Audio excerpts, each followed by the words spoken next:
birinchi etajda hammasini 7000 Engelberg qo'yganmiz. Ikkinchi etajlariga 6000 seriyadan qo'yganmiz. Tepa mansarda bo'g'rada arzonroq dedilar. 7000 seriya mana 6000 seriyani qo'yib berdik. Endi mana xudo xolisa eshik qo'yish jarayoni bo'lyapti. Eshiklarni ham o'rnatib bo'ldik hozir.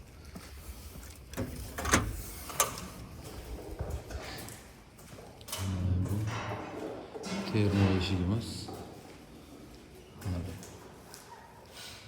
montaj ishimiz tugamagan hali.